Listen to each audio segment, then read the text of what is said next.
বিধায়ক হোৱাৰ পিছত বহু অপেক্ষাৰ অন্তত ইনকলাব জিন্দাবাদ ধ্বনিৰে গৃহ সমষ্টিত অখিল গগৈ বিধায়কৰ কৰ্তব্য নিষ্ঠা আৰু সততাৰে পালন কৰাৰ বাবে দিলে প্ৰতিশ্ৰুতি। শুকুৰবাৰে শিৱসাগৰত উপস্থিত হ'ল বিধায়ক তথা কৃষক নেতা অখিল গগৈ। ৰংঘৰৰ বাকৰিত ৰাইজক প্ৰতিশ্ৰুতি দিলে অখিল গগৈয়ে। বিধায়কৰ কৰ্তব্য নিষ্ঠা আৰু সততাৰে পালন কৰাৰ প্ৰতিশ্ৰুতি প্ৰদান কৰে শিৱসাগৰবাসীক নেতৃত্ব দিয়া নৱনিৰ্বাচিত বিধায়ক তথা ৰাইজৰ দলৰ নেতাগৰাকীয়ে। হৰ্ষ শুভাকাংক্ষীৰ উষ্ম আদৰণিৰে সমষ্টিত পদাৰ্পণ কৰাৰ পিছতেই শনিবাৰে অখিল গগৈয়ে পৰিদৰ্শন কৰে শিৱসাগৰৰ বহুকেইটা ঐতিহাসিক স্থান। পৰিদৰ্শন কৰে জয়দৌল, দেৱীদৌল, ঘনশ্যাম মন্দিৰ আৰু ৰুদ্ৰসিংহ উদ্যান। ইয়াৰ পিছতে বিধায়ক অখিল গগৈ উপস্থিত হয় জয়মতী মৈদাম আৰু হৰগৌৰী দেৱালয়ত। শিৱসাগৰ পুখুৰীৰ পাৰত প্ৰাতঃভ্ৰমণ কৰি পুখুৰীৰ পাৰ, ঐতিহাসিক শিৱদৌল চৌহদ আৰু যমুনা পৰিদৰ্শন কৰি বৰ্তমান অৱস্থাৰ বুজ লয় বিধায়কগৰাকীয়ে। ঐতিহ্যপূৰ্ণ ঠাইবিলাক, চাইটছবিলাক, মনুমেণ্টছবিলাক এফালৰ পৰা চাইছিলোঁ।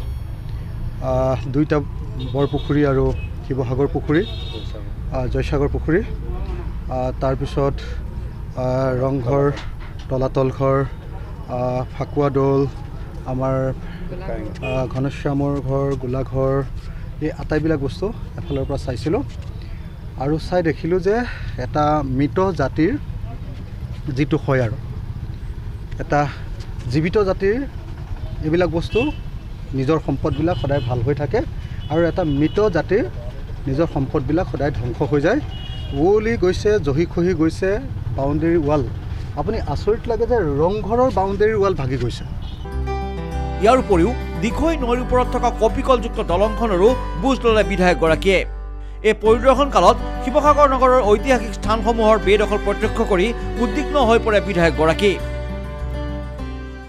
ঘাঁহেৰে পৰিপূৰ্ণ হৈ গৈছে, জংঘল হৈ গৈছে। ইয়াতকৈ আৰু ডাঙৰ নেগলিজেঞ্চ এখন চৰকাৰৰ থাকিব পাৰেনে? মই কালিৰ পৰা কাম আৰম্ভ কৰিছোঁ। যিমান পাৰোঁ সোনকালে এই আটাইবিলাক অসমীয়া জাতিৰ আটাইতকৈ ডাঙৰ জাতীয় সম্পদক মই সক্ৰিয় কৰি তুলিম, সৌন্দৰ্য বৰ্ধন কৰিম আৰু সংৰক্ষিত কৰিম।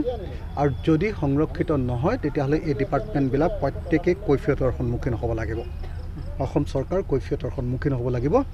গতিকে মই আপোনালোকক স্পষ্ট কৰি দিছোঁ যে শিৱসাগৰক ৱৰ্ল্ড টুৰিষ্টৰ ডেষ্টিনেশ্যন হিচাপে, লক্ষ্য হিচাপে প্ৰতিষ্ঠা কৰিবৰ কাৰণে মোৰ যি লক্ষ্য সেই লক্ষ্যত মই আগুৱাই যাম। ভৱিষ্যতৰ সময়ত ঐতিহাসিক কীৰ্তিচিহ্নসমূহক লৈ বিধায়কগৰাকীৰ পৰিকল্পনা সম্পৰ্কত নিজৰ মন্তব্য প্ৰকাশ কৰাৰ লগতে পৰিকল্পনা প্ৰস্তুত কৰি কাৰ্যপন্থা হাতত লোৱা হ'ব বুলিও জনালে অখিল গগৈয়ে। সেইদৰে শিৱসাগৰক এক বৌদ্ধিক আৰু আধ্যাত্মিক কেন্দ্ৰলৈ পৰিণত কৰা হ'ব বুলিও মন্তব্য কৰে অখিল গগৈয়ে।